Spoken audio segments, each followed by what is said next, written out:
Good morning, Pioneers. My name is Connor Morrison. And my name is Justin Sullivan. Welcome to The Grit.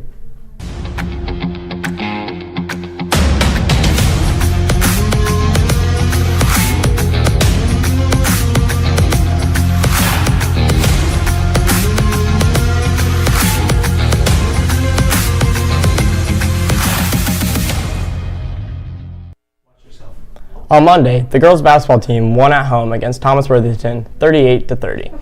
On Wednesday, gymnastics came first against all the Hilliard schools with the team score of 139.1. Congrats, girls. The swim and dive team will be attending the Ben Logan Invitational this Saturday. This will be their last meet before sectionals. The girls wrestling team is hosting their state dual regional qualifier meet tomorrow morning. If they are able to win this meet and the following meet, they will qualify for the state championship. Good luck, girls. Both boys and girls basketball will be facing Upper Arlington tonight. The boys will hope to continue their undefeated season tonight at home, while the girls will travel to Upper Arlington.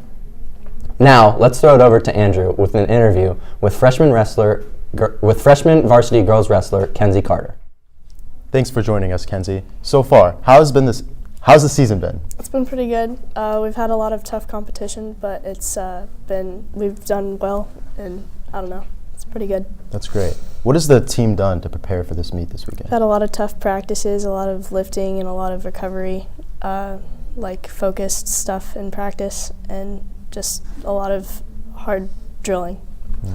What is your pre-match ritual look like? I listen to Lady Gaga applause for 10 minutes before, and that really gets me going. So that's cool. Who has been one of your biggest inspirations? Probably Amit Ilor. She's a world-class wrestler. She's pretty solid. All right. Well, thank you for joining us. Now, back to the desk. Thank you, Andrew and Kenzie. All right, so we have no football games going on this weekend, but there is some sports news that we do need to cover, like the Pro Bowl. I think we can start there. The Pro Bowl happened yesterday. They had some of the skills competitions. My thoughts on the Pro Bowl have really changed in the past couple years. I think that back when it was an actual football game and they would do fun trick plays and all that, it was really fun to watch. But now that it's only flag football, and I feel like as far as player voting, it's mainly a popularity contest.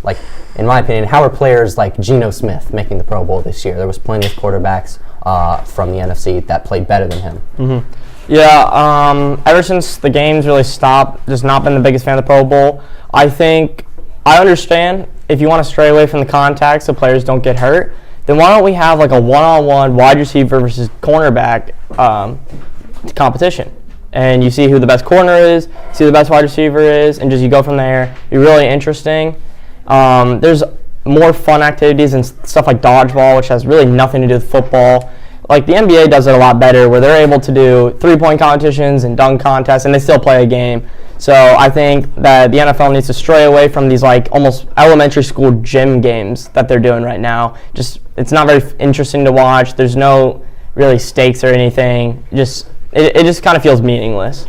I agree with you to a point as far as it feeling meaningless, but I do enjoy a lot of the games. I think watching the NFL players play dodgeball, and there's the speed, and I really enjoy the accuracy competitions for the QBs. So I think that there's some good aspects. I just wish that the actual game itself had more meaning or was just more fun and enjoyable as a fan to watch. Yeah, so that's all it really is for football, unfortunately. But NBA, there's some big news. So right now, the leading point scorer per game is Joel Embiid. He's a center for the 76ers, and he's basically been taken out of the MVP race, even though he is averaging 36 points per game, which is actually the highest points scored since Michael Jordan played. So we're talking, crazy stats. Problem is that there's a certain threshold that a player has to meet of playing a certain amount of games before they're knocked out of accolades awards. And this actually happened with another really good player this year, Tyrese Halliburton from the Pacers. He's also probably not going to be an all-star, even though he's averaging 11.2 assists per game, which is insane. It's just, I don't really know how, I don't think it's really quite fair to the player, especially when they're playing so well and their team's doing great as well. Both teams are doing amazing right now. I'm just not the biggest fan of it, but I can see to some degree why there is a threshold for them to meet. Yeah, I agree with you. I understand both sides as far as, having a certain amount of games that you have to play in order to qualify for the MVP. But I also understand where players and fans could be upset because, for your example, Joel Embiid, who's been playing like one of the best players in the league this year and most likely will not even get a shot at winning the MVP just because of missing games, whether it's injury or sickness. There's plenty of reasons that players could miss games. And I think that as far as the policy of, the amount of missed games, I think it really needs to be taken into consideration the reason that players miss games. If there's a major injury where they obviously can't play and then they come back later on in the season and do well, I think that should kind of be taken out of the equation as far as games missed. I think that we have to start looking more at the MVP as who is the most valuable player. When that player is on the court or field or whatever sport. This is just play. This applies to everything. The MVP has become a very biased award. In the NFL, it's for QBs. The NBA, it's just for normally the highest point scorer. It needs to be not just for the best player on the best team, the guy who means the most to his team. If he was not in that game, they would not win it.